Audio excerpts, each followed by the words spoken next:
Hello boys and girls, welcome to auto live. मेरा नाम है अर्शद और मेरे साथ आशीष दुबे हैं। और जो कार है हमारे साथ वो है Innova high cross hybrid, petrol hybrid. And car start हुई है, बहुत ही साइलेंट स्टार्ट थी, पता ही नहीं चली कि कार स्टार्ट हुई। ऑफ कोर्स कार जब स्टार्ट होती है तो ईवी पर स्टार्ट होती है और बहुत स्मूथ स्टार्ट होती है, पता ही नहीं चलता। एट टाइम्स मैं कंफ्यूज हो गया था कि कार स्टार्ट भी है, आवाज़ ही नहीं आ रही थी। हाँ, आवाज़ नहीं आई थी। बट एनीवेज इस कार को हमने एक हफ़्ता रखा, थोड़े दिन मैंने चलाया, थोड़े दिन आशीष ने चलाया, तो चीज़ें समझ में आई कि ये कार कैसी है। ओवरऑल जो बाहर की डिज़ाइन है वो अगर उसके बारे में बात करें तो काफ़ी अच्छी दिखती है। मतलब ये थर्ड जनरेशन है इनोवा का, 2022 के बाद आई थर्ड जनरेशन। पहले इनोवा आई, फिर क्रिस्टा आई, अब हाई क्रॉस आई है, पेट्रोल में है। और ऐसी खबरें हैं कि 2027 तक डीजल जो इनोवा है वो बंद हो जाएगी। खैर उसमें नहीं जाते हैं, इस गाड़ी की बात करते हैं। बाहर से दिखने में सही लगती है, मुझे लगता है अर्शद भाई सबसे ज़्यादा जो खास है ना इसका हाइब्रिड एक मस्कुलर लुक। वो बाहर से इतना मस्कुलर दिखती है कि रोड प्रेजेंस में लगता है कि भाई सेल्फ कॉन्फिडेंस है इस गाड़ी। हाँ, बाहर से दिखने में आपको फ्रंट में आप देखोगे तो आपको LED DRLs, headlamps and grill ठीक ठाक मिल जाती है। प्लस इसमें अब आपको एडास मिलता है, लेवल 2 एडास। तो साथ में फ्रंट में सेंसर्स भी दिए गए हैं, पार्किंग सेंसर्स हैं, कैमरा है। ऑल्दो 360 डिग्री कैमरा की क्वालिटी पर भी बात करेंगे, जो पर्सनली मुझे बहुत ज़्यादा तो नहीं अच्छी लगी। ओके, अब बेसिक फीचर है जो कंपनी ने दिया है और उसको थोड़ा और बेटर किया जा सकता था। और मुझे इस गाड़ी के बाहर से ना इसकी लेंथ बहुत अच्छी लगती है अर्शद भाई। हाँ, मुझे लगता है इतनी लेंथी है ये गाड़ी। ये अभी तक की सबसे बड़ी इनोवा आप कह सकते हो, क्योंकि क्रिस्टा भी उतनी बड़ी नहीं थी, इससे पहले वाली भी इनोवा भी उतनी बड़ी नहीं थी। बट ये जो है काफ़ी बॉक्सी और काफ़ी साइज़ में बड़ी मानी जा रही है इनोवा। मानी क्या जा रही है अच्छी, कि बाहर आपको हाइब्रिड की बैजिंग मिल जाएगी, रियर आपको थोड़ा सा अलग मिल जाएगा। तो ओवरऑल लुक्स में कार बाहर से अच्छी दिखती है। अच्छा, अब अंदर आते हैं। अब अंदर आप जब आओगे तो आप देखोगे जो केबिन है ये बहुत ही लग्जरी फील के साथ है, वो भी एक इनोवा जा रही है। तो आप रोड पे जब जाओगे ना तो देखिए अब मैं आपको बोला था रोड प्रेजेंस इसकी कितनी अच्छी है, दूर से समझ आ जाता है कि इनोवा जा रही है। इनोवा में वो फील है। तो अगर हम इंटीरियर की बात करें तो इंटीरियर में प्रीमियम फील है, बट प्लास्टिक का जो यूज़ किया गया है ना वो भी काफ़ी ज़्यादा यूज़ किया गया है। तो कई जगह प्लास्टिक ही बहुत ज़्यादा फील होता है, कुछ जगह लेदर है। हाँ, मुझे ये सॉफ्ट टचेस आपको लेदर रेट इधर दे दिया गया है, ये दे दिया गया है इधर एसी वेंट्स के ऊपर। जहाँ जहाँ आप टच कर रहे हो तो वो चीज़ जो है आपको सॉफ्ट टचेस के साथ मिल रही हैं। इधर भी आपको डैशबोर्ड पे सॉफ्ट टच मिल जा रहा है। ओवरऑल सॉफ्ट टचेस हैं, बट प्लास्टिक जो है कई जगह ना मुझे पैनल गैप्स भी दिखे हैं कि ये गैपिंग थोड़ी सी ऑड लग रही थी। बट उस पर जो है कंपनी आगे काम कर सकती है। I think it's a good interior. और ओवरऑल अर्शद भाई अगर मैं बताऊँ ना, मुझे जो इंटीरियर को देख के लगता है बहुत ही प्यारा केबिन है। इतना स्पेशियस है। मैं मतलब आप अगर किसी भी गाड़ी में बैठे, चाहे 7 सीटर या 5 सीटर कोई भी गाड़ी हो, सबसे ज़्यादा इंसान देखता है कंफर्ट जोन। Exactly. भाई गाड़ी में फैमिली के साथ जा रहे हैं, अपने दोस्तों के साथ जा रहे हैं, कहीं भी जा रहे हैं आप, Exactly. तो आपका कंफर्ट जोन कितना है। मतलब आपके सामने अगर मैं दोनों पैर ऊपर करके अभी बैठ जाऊँ तो भी मुझे इतनी तकलीफ महसूस नहीं हो। स्पेस के मामले में बहुत ही अच्छा यूज़ किया है टोयोटा ने इस कार को। स्पेस जो है रियर सीट में जाएंगे, सेकंड रो में जाएंगे तो सेकंड रो में भी आपको कैप्टन सीट्स मिलती हैं। आपको 7 और 8 सीटर कार मिलती है। ये हमारे पास 7 सीटर है, पीछे 3, आगे 2 एंड आगे 2।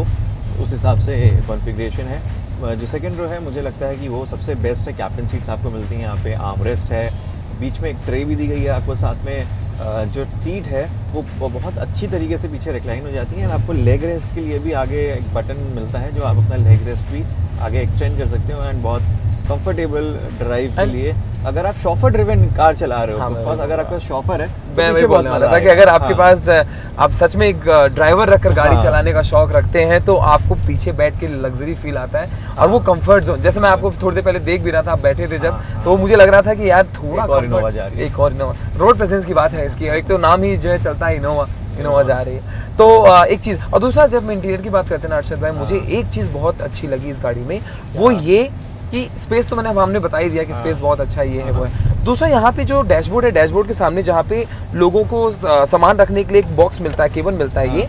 इसके अलावा यहाँ पे एक स्पेशियस ये है जिसमें आप मोबाइल रख सकते हैं, एंड्रॉइड रख सकते हैं। दूसरी सबसे बड़ी बात, चार्जिंग पोर्ट इसके साथ साथ यहाँ पर भी दिया हुआ है, सॉकेट दिया हुआ है जो कि 12 वोल्ट का है।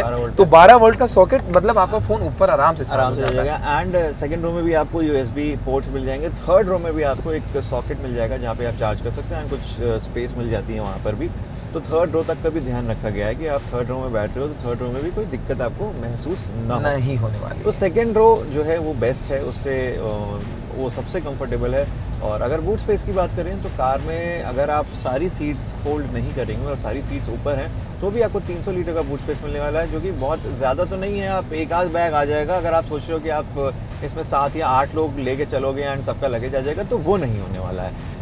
लगेज के लिए आपको बंदे कम लेके जाने पड़ेंगे। आप मेरे ख्याल 4 लोग चले जाओगे, 5 लोग चले जाओगे, तो अगर आप सीट फोल्ड कर दोगे थर्ड रो को, तब थोड़ा स्पेस बच जाएगा। थोड़ा नहीं, बहुत स्पेस आपको मिल जाएगा। आप अच्छा खासा लगेज रख सकते हो, अच्छी खासी चीज़ें उसमें रख सकते हो, अच्छा खासा सामान आप रख सकते हो। तो I think it's a good way जो आप बूट स्पेस को बढ़ा सकते हो। और दूसरा अर्शद भाई, जब कभी इनोवा की बात होती है ना, एक सवाल मन में मेरे बहुत आता है, क्या? क्या इनोवा को सिर्फ इस नज़र से देखा जाए कि कमर्शियल कार है? ऑफ कोर्स नहीं, राइट? बिल्कुल क्योंकि नहीं। आप पर्सनल ड्राइवर, जैसे हमने बोला, शॉफर ड्राइवर कार के लिए बहुत परफेक्ट कार है। देखिए, मैं कहूँगा कि ये इंडिया की कार इसको आप कह सकते हो इनोवा को, क्योंकि इनोवा एक ऐसी कार है जो कंप्लीट फैमिली कार है। मतलब मैं तो ये नहीं कहूँगा कि कंप्लीट फैमिली कार है, मैं तो यही कहूँगा कि ये खुद में एक फैमिली है।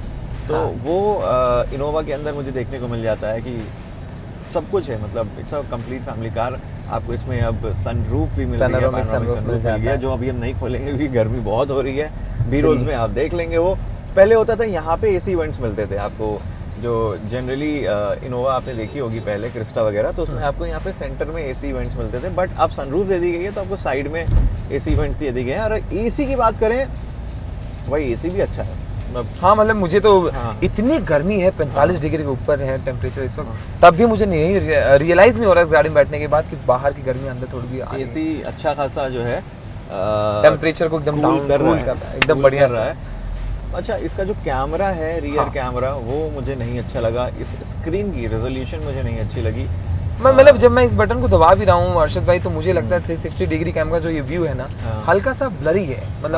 मतलब आई वुड से कि बहुत अच्छा आपको व्यू नहीं मिलने वाला है। बस काम चल जाएगा आपका, बट ठीक है, कंपनी इस पे हो सकता है आगे आने वाले जनरेशन में काम करे, फेसलिफ्ट पे काम करे, तो कैमरे पे एक काम किया जा सकता है। अच्छा, गाड़ी बड़ी है तो आपको ये लगेगा कि आप रोड पे लेके चलोगे तो कहीं ऐसा ना हो कि बहुत बड़ी गाड़ी है तो आपको मज़ा ना आए चलाने में, या आपको बहुत ट्रैफिक में फंसोगे। मतलब ऑफकोर्स दिल्ली में आप पीक ट्रैफिक आज में निकलोगे तो आप किसी से भी जाओगे तो आप फंसोगे ही फंसोगे। बट मैनूवर करने में ये कार इजी है, सड़कों पर चलाने में इजी है, टर्न्स पे इजी है। बेसिकली ये कार मैनुअल में नहीं आती है, आपको सारे ऑटोमेटिक वेरिएंट्स इसके मिलने वाले हैं। तो इजी टू राइड है, सॉरी इजी टू ड्राइव है ये कार। आपको मज़ा आएगा चला कर, क्योंकि जब आप स्टार्टिंग में चलाओगे तो आपको तो ईवी पर ही रहेगी, एंड जब चलाने के साथ साथ आपको मज़ा किस में आएगा, फ्यूल इकोनॉमी भी इसकी बहुत अच्छी है, एवरेज बहुत अच्छी मिलती है। कंपनी क्लेम करती है कि 23 किलोमीटर्स के आसपास आपको इसमें will get the mileage, but city में नहीं उतना मिल सकता है। सिटी में अभी हमें जो दिखा रहा है वो 13.2 का है, जो कि इस वजह से कि हम उसको शूट वूट कर रहे हैं, एंड शूट में एसी ऑन करके खड़ी गाड़ी में हम शूट करते हैं, तो वो एक पॉइंट है। तो अगर आप इसको डिसेंट तरीके से चलाएंगे 15-16 आपको जो है सिटी के अंदर माइलेज मिल जाएगा, which is quite impressive and quite good. तो अर्शद भाई, हमने इंटीरियर की बात भी आपने बताई और हमने गाड़ी के बाहर की भी बात कर ली। अब जैसे कि ये हाइब्रिड गाड़ी है, तो आपको क्या लगता है कि सिटी ड्राइव में जिस तरीके से दिल्ली का क्राउड और नोएडा का क्राउड है, वहाँ पे इलेक्ट्रिक मोड पे इसे ज़्यादा चलाना सही रहेगा या इसके पेट्रोल मोड पे? देखिए, वो आपको बार बार करने की ज़रूरत नहीं है मैनुअली, ये खुद अपने हिसाब से एडजस्ट कर लेती है कि आपको कब क्या मोड चाहिए। जैसे आप स्टार्टिंग में चला रहे हैं तो अभी जैसे ईवी मोड पर चल रही है, यहाँ पे ईवी मोड पर जब चलेगी तो लिख के आएगा कि ईवी है, अभी ईवी आपकी कार बनी हुई है। जैसे ही मैं रेफ करूँगा, मैंने रेफ किया, देखो आप ईवी मोड चला गया, हम इंजन पर वापस से ईवी मोड पे आ गया। तो ये अपने हिसाब से एडजस्ट करती है। बट आपको यहाँ पे एक ईवी मोड का बटन भी मिलता है, वो आप हर बार नहीं एक्सेस कर सकते, वो तभी आप ईवी मोड एक्टिवेट होगा जब आपकी बैटरी जो है ईवी की फुल्ली चार्ज होगी। तो अगर आपकी बैटरी फुल चार्ज है तो आप ईवी मोड पर लगाकर कभी कभी चला सकते हो हैवी ट्रैफिक में, बट आपको ज़रूरत नहीं पड़ेगी, क्योंकि आप खुद ही इस कार को देखोगे कि अपने हिसाब से एडजस्ट कर ले रही है, ईवी मोड में आ जा रही है। तो अभी कुछ चीज़ें हैं जो इसमें आगे हो सकता है काम हो। जैसे मैं अभी एक्सेलरेट कर रहा हूँ तो इंजन नॉइज़ जो है अब थोड़ा सुनाई दे रही है अंदर, है ना। केबिन जो है उतना ज़्यादा क्वाइट नहीं है, गियर बॉक्स आवाज़ कर रहा है, तो ये हो सकता है कि आगे आने वाले टाइम में बेहतर हो जाए। मैं एक्सेलरेट कर रहा हूँ, थोड़ा नॉइज़ी फील हो जाता है, पेट्रोल इंजन होने के बावजूद भी ये नॉइज़ थोड़ा सा आपको परेशान कर सकती है। तो आपने एक्सेलरेशन की बात की है, तो ड्राइव मोड के बारे में इस गाड़ी के बताएं। देखिए ड्राइव मोड इसमें आपको 3 ड्राइविंग मोड्स मिल रहे हैं, एक eco, normal and power. Of course जो स्पोर्ट मोड है उसमें आप, बट मैंने इसको जनरली जो चलाया है वो इको और नॉर्मल पर चलाया है, स्पोर्ट की उतनी ज़रूरत नहीं पड़ी मुझे। तो अगर आप स्पोर्ट मोड पर भी चलाएंगे तो आपको बहुत ही स्मूथ एक्सेलरेशंस मिलेंगे। जो एक्सेलरेशन होता है वो बहुत शार्प हो जाता है स्पोर्ट मोड पर, बहुत ही पावर डिलीवरी बहुत अच्छी हो जाती है। बट इको मोड पे थोड़ी लैग कर जाती है, क्योंकि बस वो इको मोड है, आपको इकोनॉमी के लिए बनाया गया है।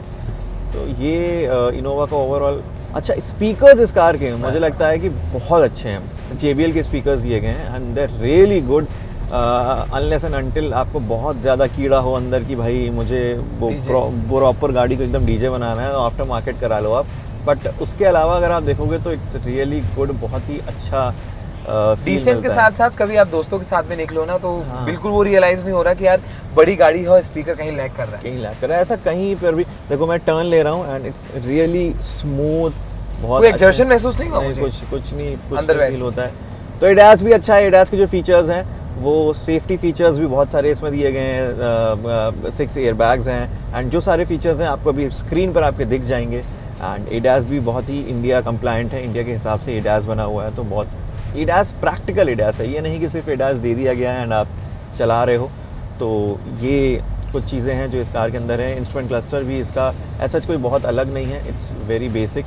स्टीयरिंग माउंटेड कंट्रोल्स यहाँ पर आपको मिलते हैं। AC के फिजिकल बटन्स दिए गए हैं आपको, और साइड्स में जो है आपके आर्मरेस्ट में भी सॉफ्ट टचेस दे दिए गए हैं। जब आप गाड़ी के, अच्छी लगी मुझे, ये थोड़ा बहुत सा अच्छी है, हैंडरेस्ट इज काफी गुड। जब आप गाड़ी के अंदर आओगे तो आपको चाबी की ज़रूरत नहीं पड़ेगी, बाहर फिजिकल चाबी की ज़रूरत नहीं पड़ेगी। आपकी पॉकेट में अगर चाबी पड़ी हुई है तो आप हैंडल को पकड़ोगे एंड वो गाड़ी ऑटोमेटिक अनलॉक हो जाएगी। एंड जब आप बाहर जाओगे तो आपको बस हल्का सा ऐसे करना है एंड गाड़ी ऑटोमेटिक लॉक भी हो जाएगी। तो चाबी हर बार यूज़ में नहीं आने वाली है।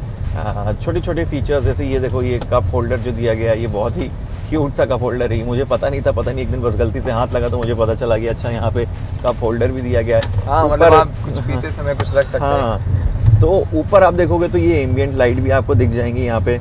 तो ये बड़ी सही एम्बिएंट लाइट रात में आपको थोड़ा अच्छा फील दे देगी। ऊपर डैशबोर्ड में भी आपको एम्बिएंट लाइट मिल जाती है। तो ओवरऑल ये एक ऐसी कार है, कंप्लीट फैमिली कार जिसको आप कह सकते हो कि आपने गाड़ी ली, अपना बढ़िया ड्राइव किया, अपना फैमिली के साथ निकल गए 4-5 बंदे एंड बूट स्पेस में आपने 3rd रो रिक्लाइन करी और सामान रखा, मस्त आप अपनी ट्रिप पे, पिकनिक पे, ड्राइव पे निकल गए। It's good. तो ये है Innova high cross hybrid. Petrol में ऑफ कोर्स चीज़ें कम हो जाएंगी, माइलेज आपको और कम मिलेगा।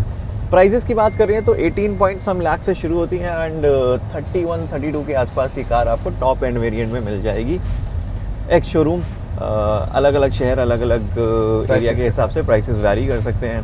तो ये हमने अभी चलाई है, अब हम इसको 1 हफ्ता चलाए हैं एंड आगे भी 2-4 दिन चला के फिर टोयोटा हमसे ये कार ले लेगी। तो हमने सोचा उससे पहले ले लेगी। तो आपने इतना सब बताई दिया, तो फिर कब लेके जा रहे हैं मुझे लॉन्ग ड्राइव पे आप? बस इस वीडियो के बाद हम लॉन्ग ड्राइव पर ही जा रहे हैं। तो उम्मीद है आपको ये हमारा जो एक्सपीरियंस है, बेसिकली हमने इतना एक्सपीरियंस बताया है इस कार के साथ, वो एक्सपीरियंस अच्छा लगा हो। बाकी वीडियो कैसे लगी नीचे कमेंट से ज़रूर बताइएगा। मैं था अर्शद और मेरे साथ थे आशीष।